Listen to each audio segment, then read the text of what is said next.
también qué reformas están pendientes para mejorar el trabajo en el Perú y luchar contra el desempleo. Eso es lo que estamos viendo hoy, pensando en el Perú. Pero nos quedamos con la pregunta que tenía que ser absuelta por Mario Pasco. ¿El diálogo social se ha visto en el asunto de la tercerización? Bueno, Maite, gracias por la pregunta. En este caso, nosotros estamos abiertamente en contra de la norma que se dio el año pasado, por la forma ciertamente, pero también por el fondo, porque al final es lo contrario de lo que yo pedí en mis intervenciones anteriores, es el Estado interviniendo en cómo se tienen que organizar las empresas, diciéndole al empresario, si usted quiere poner una compañía especializada en poner mayólicas, no puede hacerlo porque se tiene que dedicar a armar el hotel completo. La actividad económica se organiza mejor cuando se organiza en función a las necesidades de quienes la integran, que son los empresarios y ciertamente también los trabajadores, porque en ningún caso vamos a defender que se use ninguna figura, y ciertamente tampoco la tercerización, para afectar.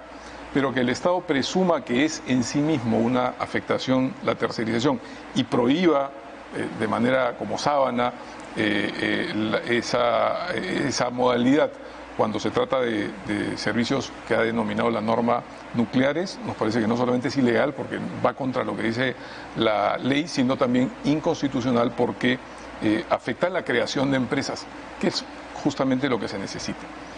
En cuanto a la forma, que fue una mención muy valiosa del ministro, sin duda, esa norma y la que posteriormente dio el propio Ministerio de Trabajo sobre relaciones colectivas de trabajo, destruyeron el lento pero existente avance que podía haber en el Consejo Nacional del Trabajo para tratar de llegar a un sistema laboral que podría perfectamente, ojalá, estar recogido en una ley general del trabajo, en un código de trabajo, cuando el Estado, en este caso el Ministerio de Trabajo, rompe el precario equilibrio que puede haber para hacer un diálogo, destruye ese diálogo, y eso es lo que ocurrió.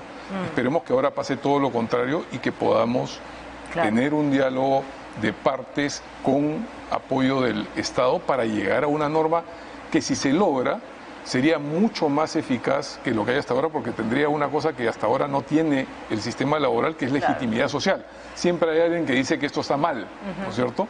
Y lo que se necesita es un sistema que lo aceptemos todos. Hubo avances, termino solamente en 20 segundos, hubo avances muy importantes en años anteriores, en realidad en décadas anteriores, porque los representantes de las empresas y los representantes de los trabajadores consensuaron el 85-87% de una ley general. Faltaba lo más difícil, es cierto, pero era una fracción. Eso yo siempre he sido optimista de que se tiene que poder lograr al final, porque al final, nuevamente, todos queremos lo mismo, que es lo mejor para el país, y todos somos la misma gente, todos somos iguales y simplemente estamos trabajando con camisetas distintas, pero que al final detrás tienen la misma, que es la de... Perfecto. Mario, ¿cuándo se activa entonces el Consejo Nacional del Trabajo? Pongamos una fecha, mañana es el Día del Trabajo, un regalo para los trabajadores. Bueno, en principio estábamos dialogando antes de la entrevista con el ministro y le decíamos que el día 18 de julio del año pasado, y tú estuviste presente en ese consejo, nos pusimos de acuerdo en todo, incluyendo cuáles iban a ser los temas que se podían discutir. Ahí nos pusimos de acuerdo, por ejemplo, que se podía discutir sobre la 001, sobre la tercerización. Así es. Y nosotros hemos ido al Congreso y hemos hablado con la Comisión de Economía, donde está la chica Rosángela, hemos hablado con el mismo presidente del Congreso, que es Willy, y le decíamos que eso no se discuta acá. Eso se debe discutir en el lugar que le corresponde al Consejo Nacional de Trabajo. De igual manera, el tema del diálogo social. No existe una ley para el Consejo Nacional de Trabajo. No tenemos ley. Pero en el camino la hacemos. Entonces, ¿qué es lo que sucede? Necesitamos nosotros también tener una ley, ministro, y amigos aquí presentes que nos escuchan, una ley para que exista el diálogo social como un congreso económico y social, o como en otros lugares le dominan, centro de económico y social, como es en la Unión Europea, donde ahí se discuten todas las políticas públicas. Pero no queremos repetir, por favor, quisiera algo que ha dicho el ministro. El ministro ha dicho que el decreto supremo 001 de enero del año pasado sobre la tercerización se hizo sin diálogo, se impuso. Bueno, yo quería decir que el tema de la productividad y competitividad que se publicó el 31 de diciembre del 2018 como un regalo de Año Nuevo, se hizo sin diálogo social y era inmensamente favorable a los empresarios y contrario a los trabajadores. Entonces, seamos justos. Se ha legislado a favor de los empresarios cuando se ha querido, y en el tema de la 001, que regula la tercerización, no anula la tercerización. Algunos empresarios, no ustedes, han querido vender ante la opinión pública que el decreto supremo 001 anula la tercerización. Lo único que se ha cumplido es con la ley de tercerización que obligaba a que eso se regule. Ahora, pues bien, pongámonos de acuerdo, ministro y empresario, pongámonos de acuerdo en la fecha. para dialogar en el Consejo Nacional de Trabajo. Eso no le compete a la Confederación de Trabajadores del Perú, según el reglamento interno, le compete al ministro. Y aquí está presente. ¿Cuándo, ministro? Un regalo para los trabajadores del 1 de mayo. El día martes próximo nos vamos a reunir con la Confederación de Benigno. El día jueves vamos a reunirnos con la CGTP. También vamos a reunirnos con gremios empresariales. Porque la idea, cuando hay ausencia de diálogo en el Consejo, la idea es primero hablar uno por uno con cada actor, comprometernos como nos hemos comprometido, y luego eso yo veo auspicioso la posibilidad de que podamos sentarnos en el Consejo. Como dijimos, de repente no llegamos a un acuerdo, pero sentarnos y dar las primeras ideas tiene que ser lo más breve posible, yo creo que máximo 2 o 3 semanas. Perfecto. Pero Entonces, esta semana que viene, como regalo del 1 de mayo, empieza el Consejo Nacional de Trabajo. Eso es lo que pedían la Pepita, pero bueno, pero solamente para tener en cuenta lo que decía Benigno, justifica lo que dije hace un par de bloques. Una parte va a decir, cuando yo estuve, me impusieron, la otra dirá lo mismo, entonces ya caemos con eso. Yo tengo una posición clarísima, pero ahora que me toca esta responsabilidad, lo que tengo que decir, olvido mi posición, buscamos ser un eje para que ambas partes lleguen a un acuerdo, y eso será de repente uno de los mejores, si se permite, éxitos de mi gestión. Perfecto.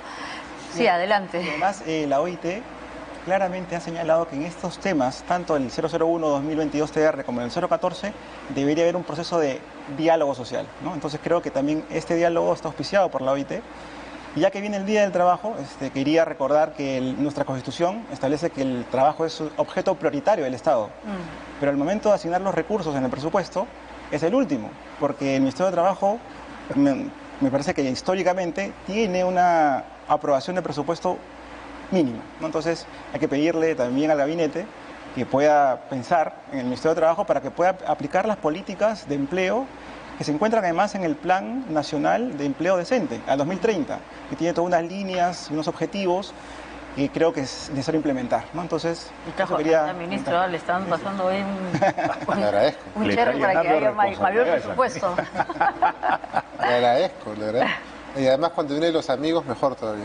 Claro que sí. Lo que estamos pidiendo al ministro, y conversábamos antes de la entrevista, que sería bueno que el gobierno central tenga ministros permanentes, porque en los 4 meses de gestión de la presidenta Dina Boluarte hemos tenido 3 ministros, o sea que está existiendo una estadística que cada mes y 25 días tenemos un ministro de Trabajo. Le hemos dicho al ministro que le deseamos larga gestión, porque es la única forma de aplicar las políticas públicas. Encárgale a la presidenta de la República esta posición de los trabajadores. Dicho sea de paso, señor Benigno, esta es la primera entrevista que está dando el ministro y lo agradecemos mucho que sea aquí, empezando en el Perú, a nivel nacional, y sobre todo, como hemos dicho, dialogando, ¿no? Pero queríamos conversar, Mario, sobre todo sobre estos temas. Acá el señor habló de la tercerización y que los empresarios se han opuesto, en fin.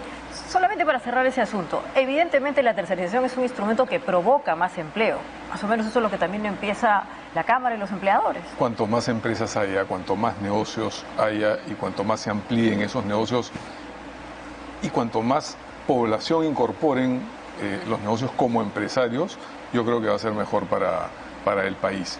Por eso es que la tercerización en realidad es una realidad que existe, siempre ha estado y esperemos que siempre vaya a estar. Lo que pensamos es que el enfoque restrictivo de la última norma es equivocado, porque queriendo en su exposición de motivos queriendo evitar los abusos, lo que hace es cerrarla, encuadrarla y diseñarla. Y eso no es bueno para la actividad económica. La actividad económica tiene que crecer y desarrollarse sola. Quienes la hacen son los que la generan, no, claro, no es la ley.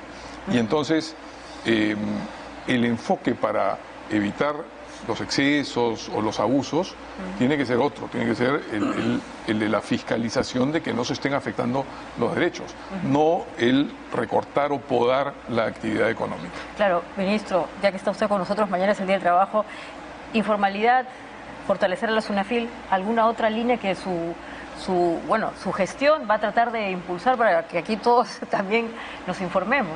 Claro, nosotros, y te agradezco, Maite, porque es importante decirlo, tenemos 3 ejes. El primero es luchar contra la informalidad laboral. Eso, los que me conocen desde hace años saben que es un tema que siempre me llamó la atención, porque cuando viajamos al extranjero, para una conferencia, cuando le decimos a los amigos esa fórmula 80-20, se espantan. Dicen, ¿cómo es posible? ¿Qué país es ese? Segundo, protección social, ¿no? Es muy importante, tanto para el trabajador formal como para el que tiene autoempleo. El hecho de tener una cobertura de seguridad social universal, el hecho de gozar de una jubilación es importante, porque estamos normalizando muchas veces que una persona siga trabajando hasta los 75, 80 años. Hay un proyecto en el Congreso donde quiere prolongarse hasta ese tiempo, y la verdad que incluso yo sé que los familiares con mucho cariño van a atender a una persona que no tiene jubilación, pero eso significa que generaciones siguientes frustren sus proyectos por atender claro, con una jubilación a sus padres, de nuevo, con mucho amor y con mucho cariño. Y otro tema más importante también es el empleo decente, ¿no? Ese también es un eje importante de nuestra gestión, en tanto podamos, en tanto estemos en esa responsabilidad. Y bueno, todo lo que hagamos estará diseñado y dirigido a esos 3 ejes principalmente. Estupendo, les quiero agradecer muchísimo a ustedes por haber estado con nosotros en Pensando en el Perú. Este es un programa que se hace justamente tratando de buscar soluciones a coyunturas que nos atraviesan a todos los peruanos, sobre todo también en las regiones que nos ven. Y bueno, nada, como siempre, agradecerles a todos ustedes que se hayan conectado a la señal que nos une a todos, y nos vemos en una semana más. Ya lo saben, Pensando en el Perú.